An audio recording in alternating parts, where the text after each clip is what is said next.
And then similar to poisoning, but different, is insect bites and stings. So these can come anywhere from ants, bees, hornets, wasps, spiders, anything that can bite or sting a pet. Some insects that bite or sting live in colonies, so be prepared for the likelihood of multiple stings or bites. Unless you observe the pet being stung or bit or notice a severe allergic reaction, you may not immediately be aware of why the pet is suffering. So just, if anything's off with the pet, monitor all of their vital signs and monitor them for any decline in their health in the moment. They're usually not life-threatening unless the pet has a severe allergic reaction. We'll talk about anaphylactic shock, which would be that severe allergic reaction next. In the meantime, your protocols for this, first we know are signs and symptoms. The pet may be in pain. They may have redness and localized swelling at the site of the bite or sting. They may lick their paws or paw at the area or their face, scratch at it. When my dog got stung by a bee on her lip, she was pawing at it like this, so watch out for those signs. Our protocols are going to be to keep yourself safe, immobilize and confine the pet for observation and reduce their level of activity. If the pet is muzzled, be prepared to loosen or remove the muzzle and keep a very close eye on swelling.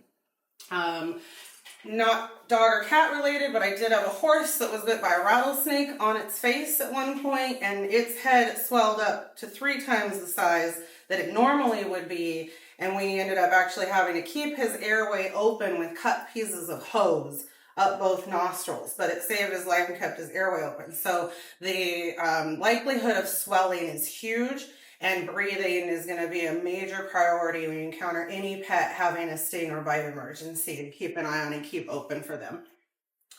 Identify the insect if possible, and you can remove the stinger that's present. If you see a stinger, don't grab it with your fingers or tweezers. Many times, like in the instance with bees, they have the sac where the poison is kept attached to the stinger, and you may inadvertently squeeze more of the venom or poison into the sting site by squeezing it. So I recommend doing a credit card or the hard edge of a piece of card or plastic or a key and sweeping underneath the stinger and trying to flick it up out of there instead of any squeezing on it like that. Treat symptoms as they present themselves. Everyone is different, as we know with ourselves, as far as how we react to different poisons and venoms. So you may see wildly different symptoms between pets and dogs. Just as they present themselves, treat what you can. You can apply over-the-counter antihistamine lotion or calamine cream to the area. Oral antihistamines may be administered only in the direction of a vet. So we're not going to medicate. This is part of our scope of practice, that we are not veterinarians and we cannot give medications or diagnose in that way. So only if a vet tells you to do. The special circumstance with bites and stings is going to be anaphylactic shock.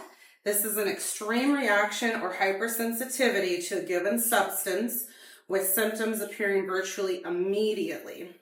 Signs and symptoms for severe anaphylactic shock include extreme swelling at the injury site, difficulty breathing, wheezing or stridor. We talked about what stridor is earlier. You can hear them trying to breathe, or like if you ever seen a human have an asthma attack, that strain to breathe in. Yes, Brandon? Sorry, it was about the poison. I know at Fallbrook we have a dog first aid kit, so I'm just on what's topically okay to put on a swelling for a dog. Anything that's a topical antihistamine or a cortisone-based itch relief cream. So anything that's going to bring down itchiness and swelling. For humans that we can put on. Yeah, as long as it's topical. Okay, cool. Yeah. Other signs and symptoms of anaphylactic shock are going to be vomiting, excessive salivation and drooling, restlessness, seizure, or unconsciousness. Death could be imminent because, my thing didn't print very well here. Rapid respiratory and circulation deterioration can occur. So we talk about the swelling and the airway shutting down. all the cells in the body kind of overreact and freak out in anaphylactic shock, and they start dumping all the fluid in each individual cell. And when cells and blood cells don't carry fluid, they cannot carry the oxygen, the electromagnetic pulse that's in them, and everything starts to sort of quickly cascade into catastrophic results very quickly. And the first things that go are heart rate and breathing. So that's what we're mostly going to be paying attention to and trying to assist the pet in keeping vital is airway. ABCs, airway, breathing, and circulation. Contact vet hospital immediately, follow instructions, and transport immediately to a veterinarian. And similar to that, we're going to talk about snake bites. Here in Southern California, we do have a lot of snakes, and we have rattlesnakes, and they're pretty common even in more urban areas. So it's a common occurrence for dogs to get bit by snakes, also due to their curious nature. I do believe my horse got bit by a rattlesnake on his nose because he was just being curious and put his nose down to smell it and see what it was. So, you will often see snake bites to dogs on their head and face and around the front area for that reason. Don't they have I'm sorry. Yes. Don't they have some type of vaccine for dogs now? They do. I am not personally aware of how effective it is, but it's something you can research on your own for your own pets. Yeah. Yes, Angela? My mom actually got it done, and her dog ended up getting bit by a rattlesnake, and that shot saved his life. Oh, it did work in that case, yeah. It's not something I research very readily. I spent most of my energy teaching my pets to avoid things like that, so I haven't had it with my dogs.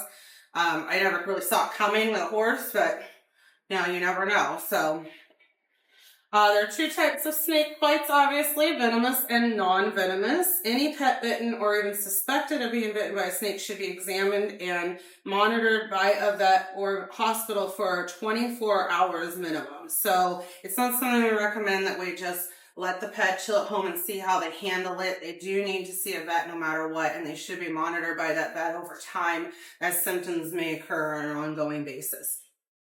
Prevention is key. Keeping dogs on leashes. I know we all kind of have a pet peeve about this, that all dogs should be on leashes and restrained well. So we can recommend to our clients, of course, that they keep their dogs on leash for their pet safety.